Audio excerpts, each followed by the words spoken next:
Bradesco, entre nós você vem primeiro.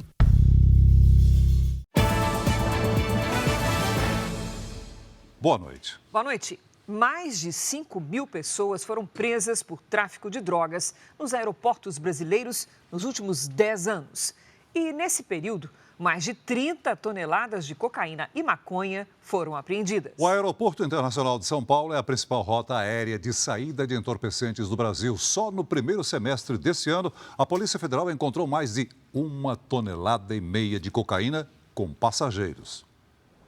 Em um dos maiores aeroportos do mundo, a circulação é intensa. Nos saguões e também nas áreas onde as malas são rastreadas e encaminhadas para o destino. Mas pelo mesmo caminho por onde passam as bagagens, também circulam drogas. Só de janeiro a junho deste ano, a Polícia Federal conseguiu apreender mais de 1,5 tonelada de cocaína no Aeroporto Internacional de São Paulo, em Guarulhos. E de ontem para hoje, 4 pessoas foram presas, entre elas 2 brasileiras que carregavam cocaína em cápsulas dentro e fora do próprio corpo. Vai responder por tráfico internacional de drogas, que é um crime com pena bastante pesada. E no caso das mulas engolidas, é um perigo constante ali. O negócio abrir dentro dela é uma overdose quase que automática ali. O Aeroporto Internacional de São Paulo lidera o ranking de apreensão de cocaína na última década, com mais de 14 toneladas. Na sequência, aparece o Rio de Janeiro, com mais de 1.700 quilos. Já no caso da maconha, os flagrantes aconteceram principalmente em Manaus e Campo Grande. Parte dessa droga é transportada usando o esquema de trocas de etiquetas de bagagem. Hoje pela manhã, a Polícia Federal prendeu mais uma pessoa responsável pelo envio de entorpecentes para o exterior a partir de Guarulhos. Ao todo, 17 suspeitos estão presos, entre eles funcionários e prestadores de serviço do aeroporto. A concessionária diz que trabalha para melhorar a segurança no local. Se quando a gente deixava uma mala assim na esteira dos aeroportos, a única preocupação era o extravio, hoje muitos brasileiros sofrem com uma angústia ainda maior. É o risco da troca de etiquetas e malas e também a adulteração feita por integrantes do crime organizado ligados ao tráfico de drogas, que atuam fora e também dentro das áreas restritas dos aeroportos. Introduzem a droga de maneira irregular e lá dentro, na área restrita do aeroporto, ela é desviada até o setor internacional e para uma aeronave que vai para fora.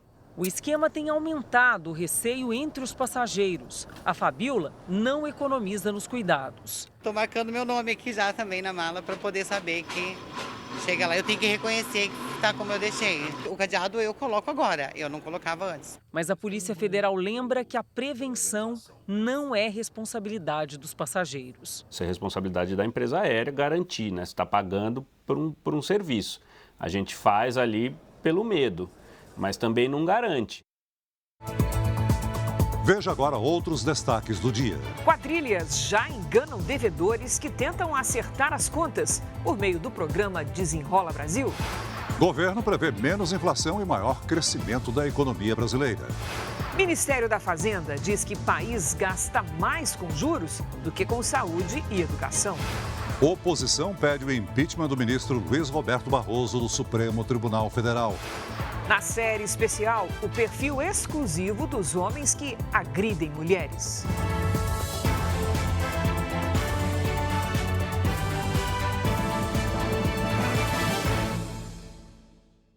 Oferecimento: Bradesco, não anote senhas no seu celular.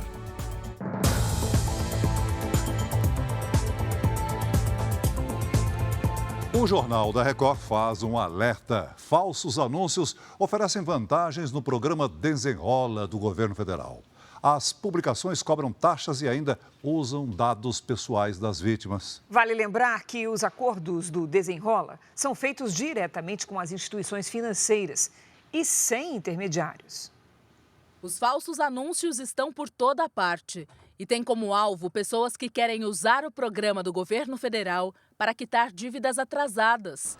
O Desenrola Brasil começou a operar nesta semana e deve beneficiar 30 milhões de pessoas. Pelo programa do governo, a negociação é feita sem intermediários, diretamente com as instituições financeiras. Mas as mensagens falsas que chegam pela internet prometem renegociação rápida e com valores baixos. Geralmente é feita a cobrança de uma taxa. E na esperança de limpar o nome, as vítimas, muitas vezes sem saber, fornecem os dados pessoais aos criminosos. A produção do Jornal da Record encontrou sites que tentam enganar o consumidor. Neste, que imita a página de uma empresa, não é preciso nem digitar dados reais que uma proposta aparece. No fim da página, um link já direciona para o pagamento. Nas redes sociais, publicações tentam passar credibilidade e apresentam reportagens que podem ajudar quem está com dívidas. As falsas negociações são feitas por um aplicativo de mensagens. Esse especialista em segurança digital reforça: quem estiver negativado deve procurar os canais oficiais dos bancos e das instituições financeiras. Os criminosos, eles sempre buscam maneiras, produtos e serviços em que eles consigam ter um retorno rápido e um retorno alto. E o Desenrola acaba sendo um atrativo também, principalmente porque a população vai em busca desse serviço, então é uma maneira mais fácil dos criminosos fisgarem vítimas para ludibriar e cometerem fraudes. No Rio de Janeiro, um homem foi preso suspeito de integrar uma quadrilha especializada em sequestros relâmpago. As vítimas eram atacadas em estacionamentos de supermercados e shoppings. Depois eram levadas para cativeiros, onde eram obrigadas a fazer transferências bancárias. A abordagem da polícia parou o trânsito na ponte Rio-Niterói. Segundo os investigadores, Bruno de Lima Esteves foi preso antes de chegar ao local onde escolheria a próxima vítima. Outros 2 integrantes do grupo conseguiram escapar. A polícia chegou ao suspeito após investigar o sequestro de um coronel médico dos bombeiros. Em maio, ele foi cercado pelo grupo no estacionamento de um supermercado em Niterói, na região metropolitana do Rio.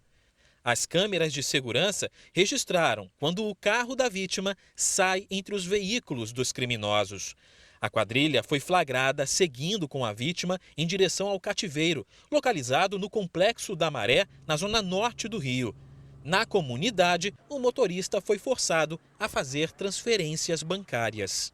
Pix, tinha até máquina de cartão de débito, de crédito, Enfim, elas até mandavam vídeos para familiares dessas vítimas exigindo dinheiro. Então, eram momentos assim, de verdadeiro terror que essas pessoas passavam.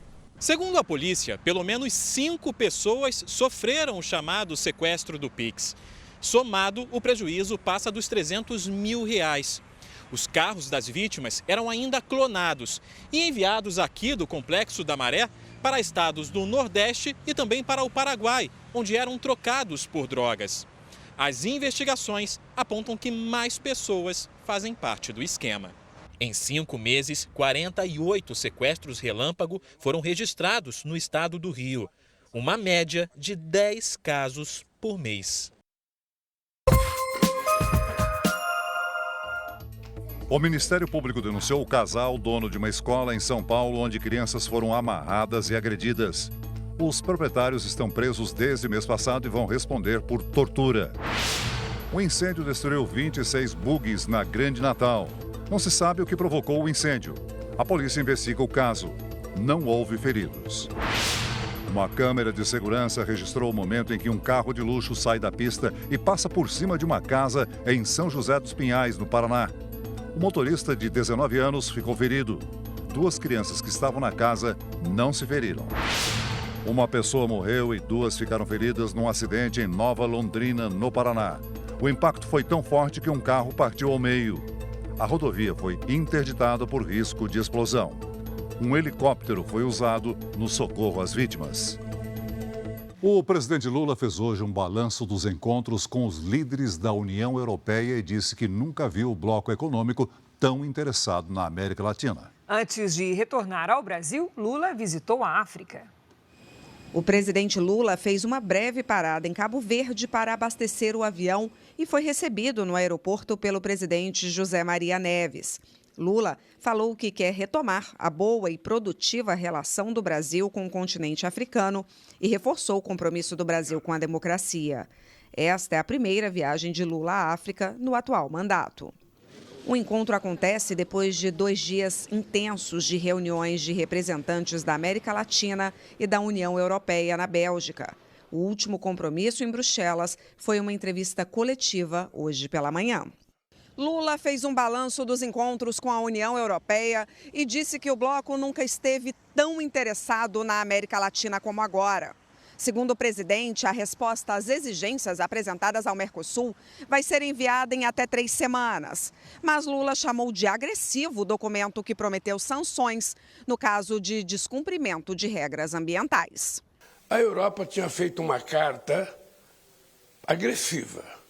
A carta que a Europa fez para o Mercosul era uma carta que ameaçava com punição se a gente não cumprisse determinados requisitos ambientais.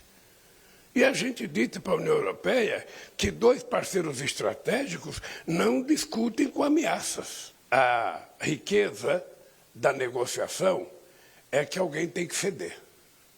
Lula também rebateu as críticas do presidente do Chile. Gabriel Boric havia reclamado que alguns latino-americanos não concordaram em mencionar a Rússia na declaração final da cúpula para pressionar Moscou pelo fim da guerra. Possivelmente, a falta de costume de participar dessas reuniões faça com que um jovem seja mais sequioso, mais apressado. Mas as coisas acontecem assim. O presidente ainda negou que vai oferecer pastas estratégicas do governo para garantir apoio no Congresso e criticou o suposto ataque ao ministro do Supremo Tribunal Federal, Alexandre de Moraes. Nós precisamos punir severamente pessoas que ainda transmitem ódio, como o cidadão que agrediu o ministro Alexandre de Moraes no aeroporto de Roma. Quer dizer, um cidadão desse é um animal selvagem, não é um ser humano. O senador Marcos Duval prestou hoje mais um depoimento à Polícia Federal. Vamos saber dos detalhes diretamente em Brasília com Luiz Fara Monteiro. Oi, Fara, boa noite. Oi, Cris, boa noite para você, para o Celso e a todos que acompanham o JR essa noite. Marcos Duval voltou a ser ouvido sobre o suposto plano para tentar anular a eleição para presidente. O depoimento durou mais de 5 horas. Essa foi a segunda vez que a Polícia Federal questionou o senador Marcos Duval, do Podemos do Espírito Santo, sobre uma suposta trama para gravar ilegalmente o ministro do Supremo Tribunal Federal, Alexandre de Moraes. O plano foi revelado numa transmissão online em fevereiro. A trama teria sido discutida em dezembro do ano passado com o ex-deputado federal Daniel Silveira, que está preso, e o então presidente Jair Bolsonaro, dentro do Palácio da Alvorada. Segundo Duval, o objetivo era levantar suspeitas sobre a atuação de Alexandre de Moraes na presidência do Tribunal Superior Eleitoral, pedir o afastamento dele e anular a eleição presidencial. O senador já apresentou versões conflitantes sobre o encontro com o ex-presidente e detalhes do suposto plano. Duval chegou a dizer que Bolsonaro havia colocado o Gabinete de Segurança Institucional, GSI, à disposição para fornecer as escutas para gravar Moraes. Bolsonaro negou e classificou as declarações como coisa de maluco. Em depoimento à Polícia Federal na semana passada, Bolsonaro confirmou que recebeu Silveira e Marcos Duval no Palácio da Alvorada, em 8 de dezembro. Mas afirmou que nem citou o nome de Alexandre de Moraes durante a reunião. Parlamentares da oposição apresentaram hoje à presidência do Senado um pedido de impeachment contra o ministro do Supremo Tribunal Federal, Luiz Roberto Barroso. Esse pedido foi encaminhado ao presidente do Senado com a assinatura de 17 senadores e 70 deputados. Segundo eles, Luiz Roberto Barroso exerceu atividade político-partidária e cometeu crime de responsabilidade. Durante o Congresso da União Nacional dos Estudantes, a UNE, na última quarta-feira, Barroso afirmou, abre aspas, nós derrotamos o bolsonarismo, fecha aspas. Em nota, o ministro disse que não quis ofender os eleitores do ex-presidente e que se referiu ao extremismo golpista.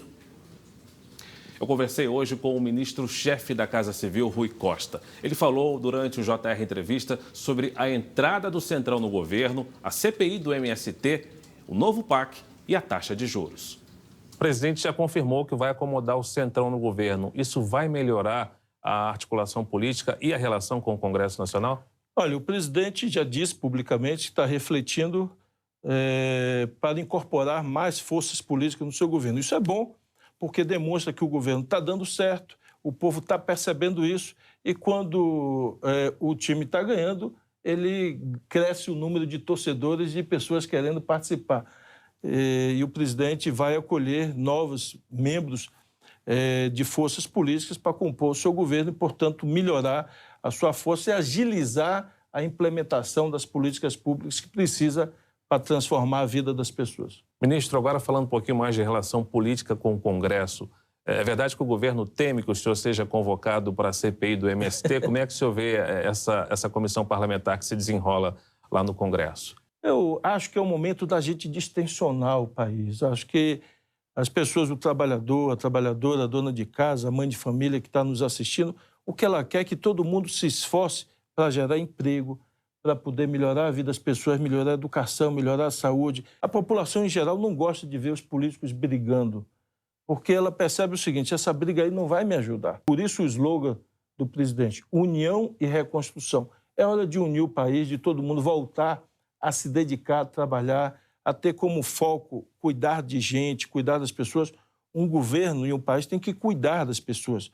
Ministro, o senhor falava dos juros, que é uma reclamação vultosa do presidente da República em relação a essa taxa. O senhor acredita que o governo, agora alguns representantes do setor produtivo também começam a reclamar com mais intensidade sobre essa taxa? O senhor acredita que essa queda de braço com o Banco Central pode ser vencida a curto prazo? Na verdade, quando a gente diz a taxa de juros está alta e foi mantida ao longo dos meses, não foi mantida. A cada mês que passou, a taxa de juro real aumentou. Por que aumentou? Porque a inflação vem caindo. O Brasil tem o Fundo Amazônia, que são recursos internacionais para auxiliarem na questão da preservação do sistema. Recentemente, a Suécia demonstrou o interesse de contribuir também com o Fundo Amazônia, um anúncio que foi feito nessa viagem do presidente Lula a Bruxelas. Agora, em relação a investimentos de infraestrutura de empresas estrangeiras, o senhor acredita que a execução do PAC pode atrair essas empresas a investirem mais aqui no país, com esses vários projetos que o senhor citou, por exemplo, de energias renováveis e tudo mais? Luiz, sua pergunta é muito positiva. Além do Fundo Amazônico, o Brasil tem recebido muitas contribuições internacionais e agora, com o retorno do presidente Lula, a credibilidade do Brasil melhorou e mais países resolveram fazer doação ao Fundo Amazônia. Mas nós vamos ter também a criação de um fundo verde. Para que isso? Para que a gente possa captar recursos a taxas de juros muito baixas para financiar a descarbonização da nossa economia. Você pode assistir a íntegra da entrevista com o ministro Rui Costa no R7.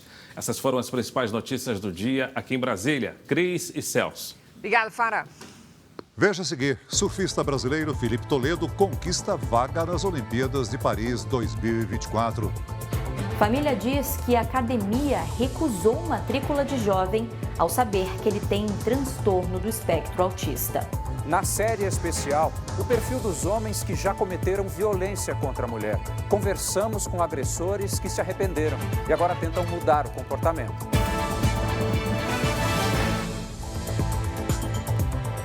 A Petrobras anunciou hoje uma redução de 7,1% no preço do gás, que é vendido para as distribuidoras. Isso a partir do dia 1º de agosto.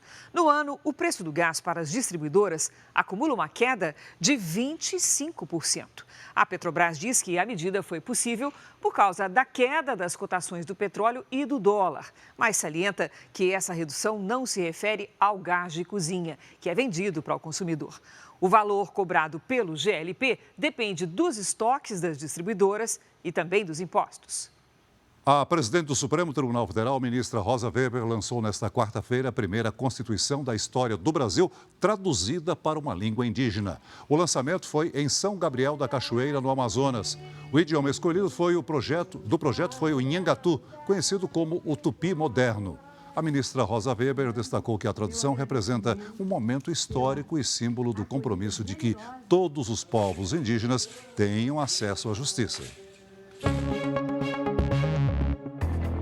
Câmeras de segurança flagraram quando um carro destrói uma casa. O acidente foi em Missouri, Estados Unidos. A motorista não resistiu aos ferimentos e morreu no local. 2 moradores que viam TV ficaram feridos. A polícia suspeita que a condutora estava em alta velocidade e perdeu o controle da direção. O dia foi de muita comemoração para o surfista brasileiro Felipe Toledo nas ondas de Jeffreys Bay, na África do Sul. Felipe venceu o japonês Kanoa Igarashi e, com o resultado, conquistou uma vaga para os Jogos Olímpicos de Paris no ano que vem. O brasileiro, que é o atual campeão mundial, ainda derrotou o australiano Ethan Ewing na final e conquistou pela 3ª vez o título da etapa sul-africana do Circuito Mundial de Surf. Uma explosão de gás no centro de Joanesburgo, na África do Sul, deixou 9 pessoas feridas. A explosão abriu uma enorme cratera no asfalto e chegou a virar cerca de 20 veículos. De acordo com as autoridades, o incidente aconteceu em uma rua movimentada, mas ninguém ficou ferido com gravidade. Há suspeita de que a origem da explosão tenha sido os canos subterrâneos de gás. A Espanha entregou aos Estados Unidos Hugo Carvajal, ex-chefe da inteligência venezuelana. Ele é acusado de tráfico de drogas e lavagem de dinheiro no território americano. Carvajal ficou preso quase 2 anos. O governo americano negou a extradição dos pilotos do jato Legacy envolvidos no acidente com o avião da Gol, que matou 154 pessoas em 2006. A justiça brasileira considerou que eles foram culpados pelo acidente. O Brasil vai enviar ajuda ao Canadá para combater os incêndios florestais no país. 104 brasileiros, entre bombeiros e integrantes de órgãos federais, vão ficar um mês no país, atuando nas áreas mais críticas. Você vai ver a seguir. Usuários de drogas da Cracolândia fazem barricadas no centro de São Paulo. O Ministério Público de São Paulo denuncia preparador físico do Universitário por racismo contra torcedores do Corinthians. Na série especial, é possível recuperar quem um dia já se envolveu em agressão contra a mulher?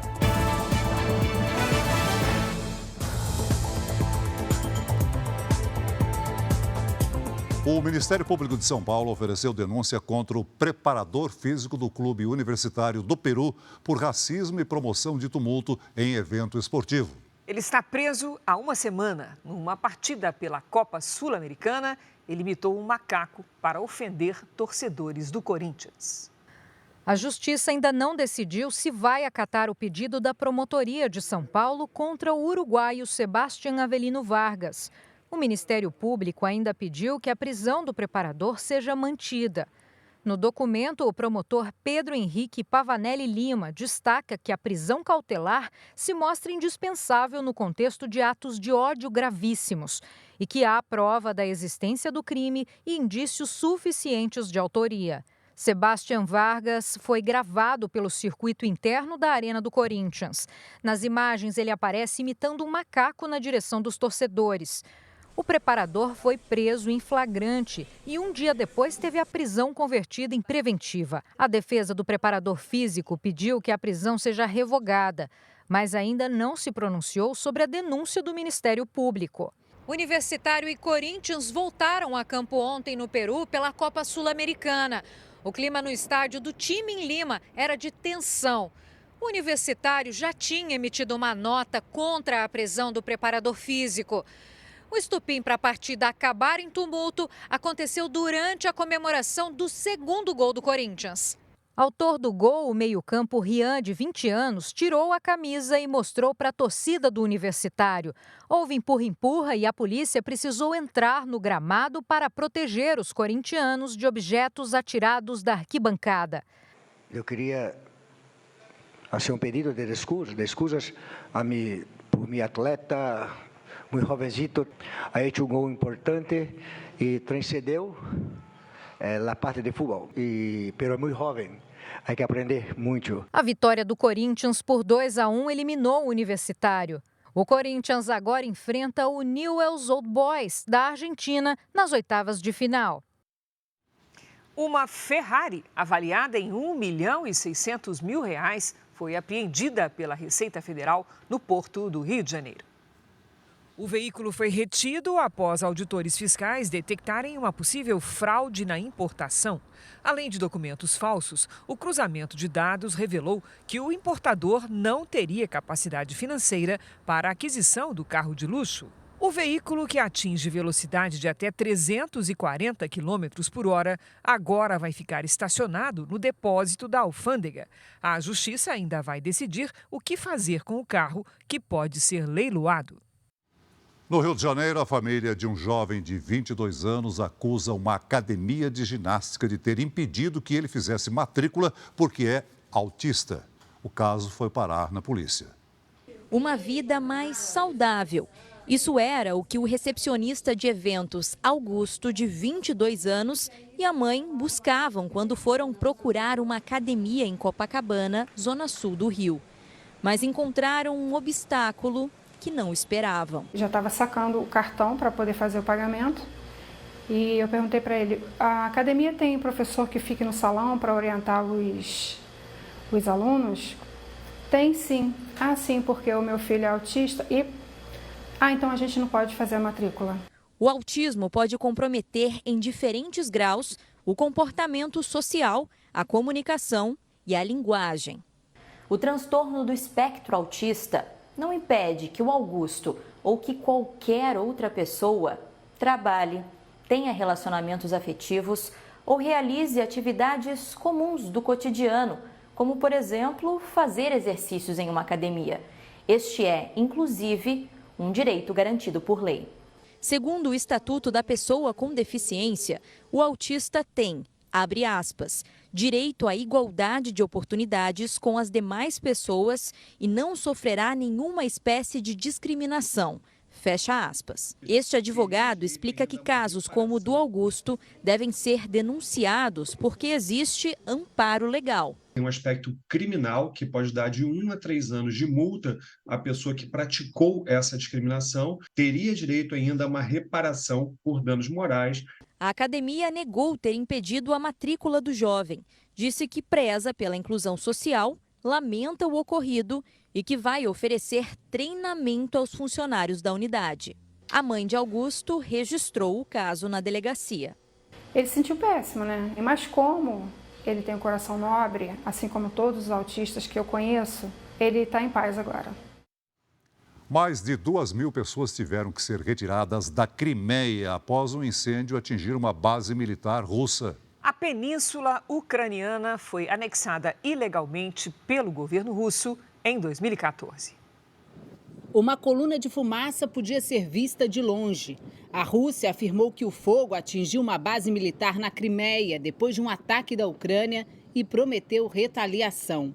No sul do país, na cidade portuária de Odessa, mísseis e drones danificaram a infraestrutura da região, incluindo terminais de grãos e petróleo. Os ataques acontecem depois do presidente Vladimir Putin suspender nesta semana o acordo que permitia o transporte de grãos da Ucrânia pelo Mar Negro. Também hoje, o governo russo confirmou que o presidente Vladimir Putin não vai participar da reunião dos países emergentes do BRICS em agosto na África do Sul, mas não comentou o motivo. Já o presidente do país anfitrião, Cyril Ramaphosa, afirmou que se Putin fosse ao evento, poderia ser preso por ordem do Tribunal Penal Internacional. Ramaphosa, que esteve com Putin no mês passado, também disse que se o presidente russo fosse preso, poderia gerar uma nova guerra. Putin teve ordem de prisão decretada pelo Tribunal Penal Internacional em março, acusado de deportar mais de 16 mil crianças ucranianas para a Rússia de forma ilegal. O Kremlin nega essa acusação e diz que, na verdade, salvou as crianças da guerra. Nas redes sociais, um homem que parece o líder do grupo Wagner, Yevgeny Prigozhin, foi visto recebendo integrantes do grupo mercenário em Belarus. Esta seria a primeira aparição pública de Prigozhin desde que organizou um motim contra Putin no mês passado. Ele também afirma que, por enquanto, o grupo não vai lutar mais na guerra da Ucrânia. Olha, agora há pouco, dependentes químicos entraram em confronto com a Polícia Militar no centro de São Paulo. O tumulto teria começado depois que usuários de drogas atearam fogo em lixo no centro da cidade. A Polícia Militar foi acionada para dispersar o grupo. Houve ataques contra os agentes. A confusão chegou a interditar uma das principais avenidas da região. Ainda não há informações sobre presos ou feridos.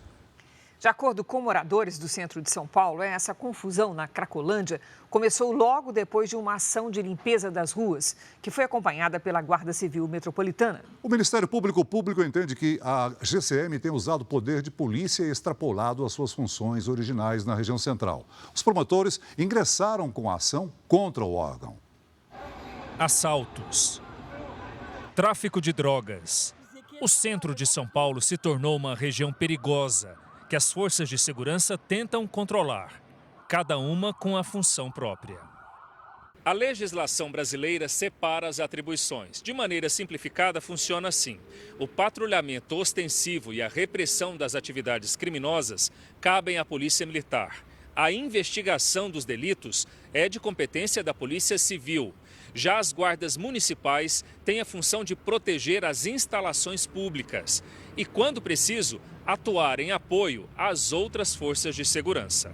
Desde 2021, o Ministério Público Estadual move uma ação para impedir que a GCM haja como polícia militar. Segundo o MP, os excessos ocorrem principalmente quando os agentes municipais precisam lidar com a região conhecida como Cracolândia. A Guarda Civil não é polícia militar, não é polícia civil, não pode exercer as funções típicas, por exemplo, exercer uma função de polícia ostensiva, abordar diversas pessoas para prender essas pessoas, cumprir mandados de prisão. O Jornal da Record teve acesso a decisões de tribunais superiores que liberaram suspeitos e anularam provas em processos, por considerarem que guardas municipais extrapolaram a função. Alguns juristas também veem um desvio de função na maneira em que a Guarda Civil Metropolitana tem agido com as aglomerações de dependentes químicos no chamado fluxo. Quem tem que pedir apoio é a Guarda Municipal à Polícia Militar, e não a Polícia Militar pedir apoio da Guarda Municipal. Inverteram esses papéis. Isso está errado. Segundo a GCM, neste ano, na região da Cracolândia, os guardas detiveram 833 suspeitos e deram apoio em 17 operações policiais. 10 agentes ficaram feridos.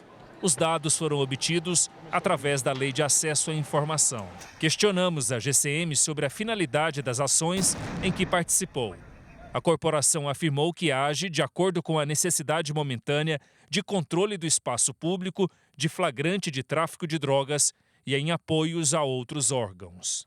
Para o sindicato da categoria, a GCM tem um papel importante na segurança da capital e defende a atuação dos agentes. E acaba tendo uma sobrecarga de situações de crime, de flagrante delito, que a guarda vai ter que agir, obviamente. Na nota, a Secretaria Municipal de Segurança Urbana reforça que a Guarda Civil Metropolitana realiza patrulhamento preventivo para inibir os crimes e manter a preservação do patrimônio público, além de atuar na proteção dos agentes municipais e dar apoio às demais instituições de segurança pública quando solicitada. O trabalho da Guarda Civil Metropolitana também é importante, mas dentro da lei. Veja a seguir. Brasil sobe no ranking dos países com passaportes mais aceitos no exterior. Apenas 3 regiões metropolitanas brasileiras registraram mais de 1.900 mortes em tiroteios só no primeiro semestre. A seguir, o que faz um homem se tornar um agressor? Mais de 100 mil homens foram indiciados por crimes contra a mulher nos últimos 10 anos no estado de São Paulo.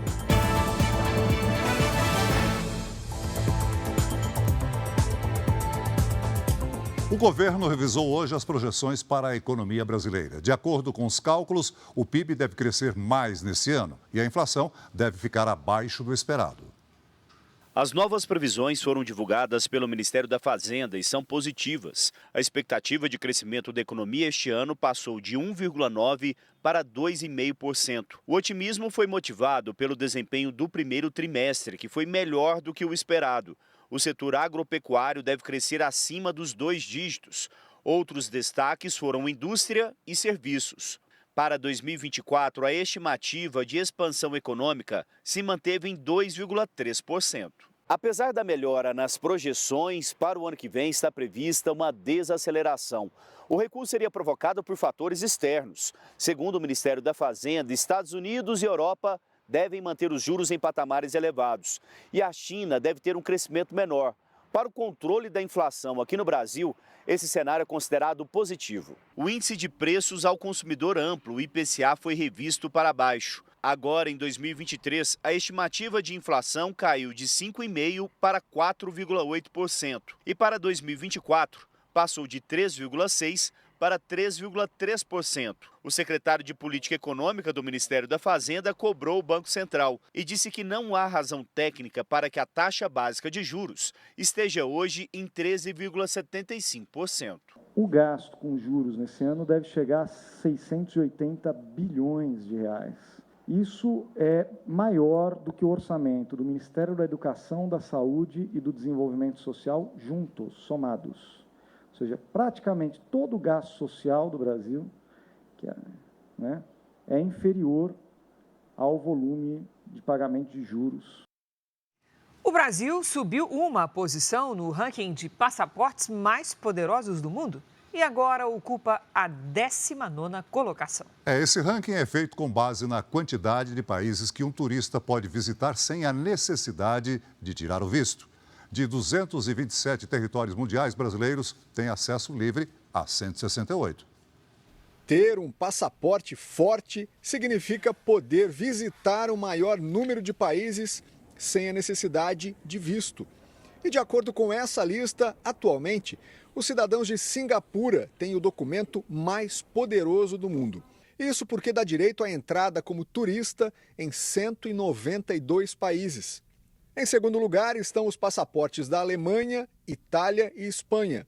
O Japão, que por 5 anos pôde se gabar de ter o passaporte mais forte do planeta, agora está em terceiro lugar e divide a colocação com outras 6 nações. A nova lista mostrou que o Brasil subiu uma posição nos acordos entre países.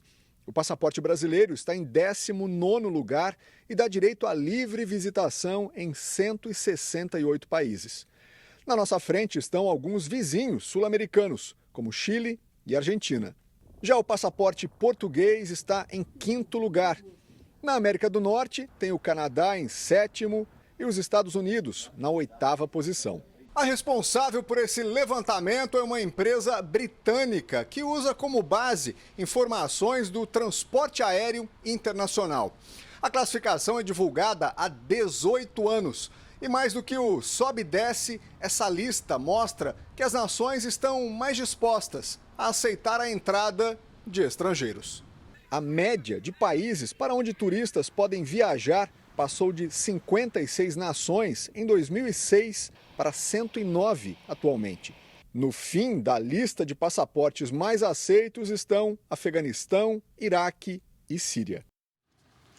O Brasil é o país com mais queimadas na América do Sul. Sabe quantas? Quase 30 mil registradas só este ano. Vamos conversar com a Lidiane Sayuri. Oi, Lid, boa noite. Quando é que vem uma chuva para tentar minorar esse problema? Chicre, só na primavera, viu? Boa noite para você. Boa noite, Celso. Boa noite a todos que nos acompanham. Por enquanto, há poucas nuvens no centro-oeste, justamente onde se concentra a maior quantidade de queimadas. Os ventos do mar formam nuvens apenas no litoral, entre Santa Catarina e o Rio Grande do Norte. Nas áreas claras do mapa, tempo firme. No interior do Rio Grande do Sul, volta a chover à tarde. Por falar em Rio Grande do Sul, os gaúchos que cuidem da saúde com essa gangorra de temperaturas. Dom Pedrito, cidade que ontem registrou a menor temperatura do país, 2 graus negativos, deve atingir 27 graus até sábado. Diferente do cenário no interior do Brasil, onde o calor segue firme e a umidade bem baixa. Em Porto Alegre, chove à tarde e faz até 18 graus. No Rio de Janeiro, dia chuvoso, com máxima de 23. Em Cuiabá, dia ensolarado com 31. Em Aracaju e em Fortaleza, chuva e sol com 27 e 31 graus. Em São Paulo, a quinta-feira começa com neblina e garoa. À tarde, o sol aparece e o friozinho diminui. Máxima de 19. No Tempo Delivery, hoje a gente atende o Luiz, que é de Aral Moreira, Mato Grosso do Sul. Vamos lá. Luiz, boa noite. Olha, a previsão é de tempo firme. O alerta vai para a ventania, que pode espalhar os focos de queimadas. Nesta quinta, máxima de 25 graus. Na sexta e no sábado, até 30. Agora é a vez da Andréia de Salbara, Bahia. Andréia, aqui na nossa tela. Andréia, a semana termina com chuva por aí. Tem risco de alagamentos pelo menos até sábado. Na quinta e na sexta, faz até 27 graus. Mande também o seu pedido pelas redes sociais com a hashtag você no JR. Cris, Celso. Obrigada, Lid. Até amanhã, Lid.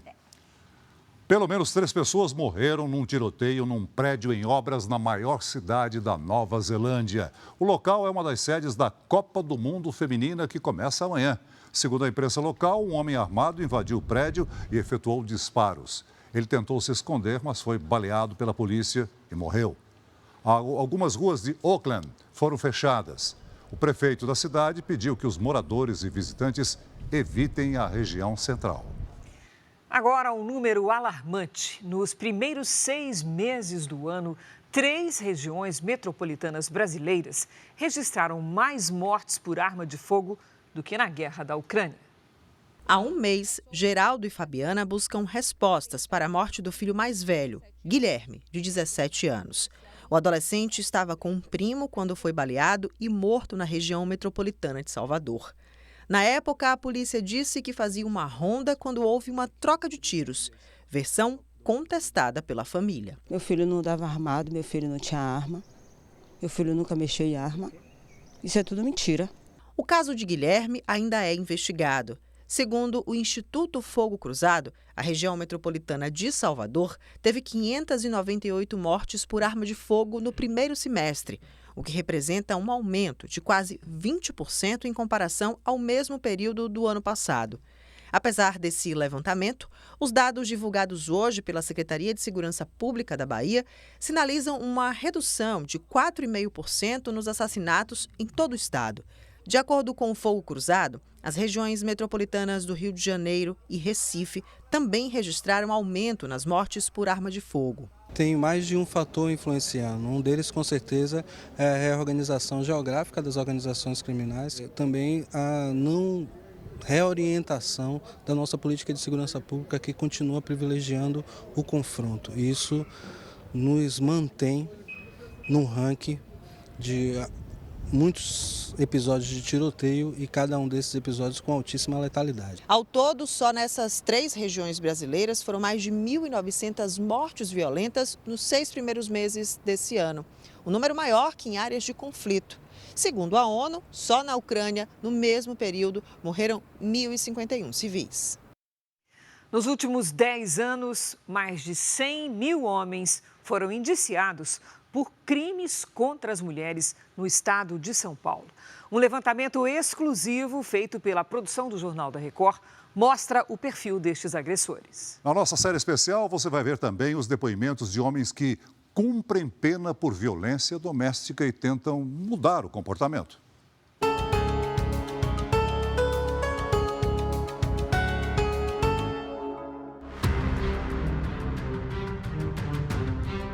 Eu acabei ameaçando ela verbalmente de morte. Segurei os punhos dela. Esses 2 homens foram acusados pelas ex-companheiras de violência doméstica. Eu olhando para trás, eu entendi que muitas vezes eu tinha praticado violência. Às vezes um tom de voz mais agressivo. Nunca teve física, mas sempre psicológica, verbal. Já fazia bastante tempo. Com esse outro homem, a situação que já era tensa se agravou. Depois de anos de convivência com a agora ex-mulher, as proibições, as ofensas se transformaram em agressão física. Foi umas 4 vezes. Coisas que não conseguia deixar o trabalho de lado e acabava levando para casa, e eram momentos que vinha os flash e acabava descontando nela. O que leva um homem a se tornar um agressor? Por que a violência se transforma em rotina? Até que ponto dá para pensar em arrependimento? Recuperação. Desde 2014, esses e outros tantos temas vêm sendo abordados por esse grupo que propõe não só uma reflexão sobre o problema, mas uma mudança de comportamento. Os encontros acontecem uma vez por semana em Santo André, na Grande São Paulo. Os 2 homens do início da reportagem participam do grupo como parte da pena imposta a eles pela justiça. Eles respondem ao crime de violência doméstica em liberdade. A gente trata a pessoa com o respeito humano que ela merece. Não passamos a mão na cabeça para justificar uma violência, mas também não é hostil. Esse é um acolhimento. E depois tem um roteiro, né? O roteiro inclui temas como a visão masculina do mundo e os vários tipos de violência. Existe uma minoria que reconhece que está ali porque cometeu um ato infracionário, uma violência contra alguém. Mas a grande maioria dos homens chegam vitimizados, que ele não fez nada, a culpa é da mulher, a culpa é da juíza que quer prejudicar a vida dele. São culpados, né, todos nesse processo todo, menos ele, porque ele não fez nada. Isso é generalizado, só que isso muda com o tempo. Nos 5 meses de trabalho em grupo, a maioria deles reconhece a violência.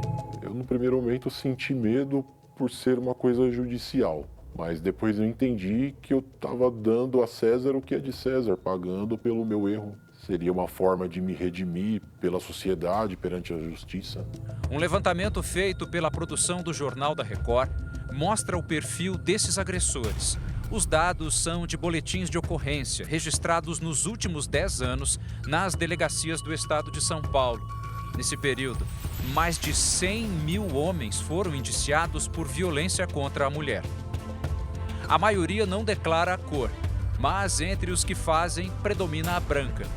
O homem tem idade entre 30 e 39 anos. Geralmente está desempregado ou é autônomo e tem ensino fundamental completo. A maior parte dos crimes que vira caso de polícia é cometida na capital paulista. Primeira conclusão, a maioria desses agressores, eles não são criminosos contumazes. Eles não são roubadores, eles não são traficantes. E por isso mesmo, eles estão, entre aspas, acima de qualquer suspeita. As pessoas deixam de acreditar na mulher. Imagina, ele é um ótimo pai e, de repente, ele é um agressor dentro de casa. Mas, afinal, como um homem se torna um agressor? Nenhuma personalidade de agressor e agredido vem do nada. Ela já tem uma predisposição para a violência, que pode ser um temperamento forte, agravado por uma educação complicada, né? Observar pais agressores, um pai dominador, uma mãe submissa, interfere nos dois, no agredido e no agressor. Mas não é só isso. No geral, o agressor tem uma personalidade egocêntrica. Para ele, o que importa é que ele tenha as necessidades dele preenchidas, e isso vem da incapacidade de frustrar-se, da incapacidade de lidar com a perda, incapacidade de lidar com a dificuldade, e isso tem uma coisa também sociocultural. Eles precisam entender que aquilo que eles estão fazendo está errado e não continuar fazendo aquilo, não só em questão criminal, mas também no futuro deles. Esses homens, quando eventualmente forem presos, cumprirem as suas penas, eles também vão ter outros relacionamentos, para que eles não cometam novos crimes. A educação, a consciência do erro, a noção do crime, são caminhos que podem evitar histórias que ninguém quer mais viver. Arrependido de ter feito o que fiz e estar muito longe do meu filho por tanto tempo. É que nem diz o famoso ditado, né? Quem bate esquece, quem apanha não esquece. O Jornal da Record de hoje termina aqui. Essa edição na íntegra e também a nossa versão em podcast estão no Play Plus e em todas as nossas plataformas digitais. E à 00:30 tem mais Jornal da Record. Fique agora com o 3º episódio da 8ª temporada de Reis. E logo após Jesus, tem a última festa de A Grande Conquista, com a presença de todos os eliminados. Ótima noite para você. Boa noite.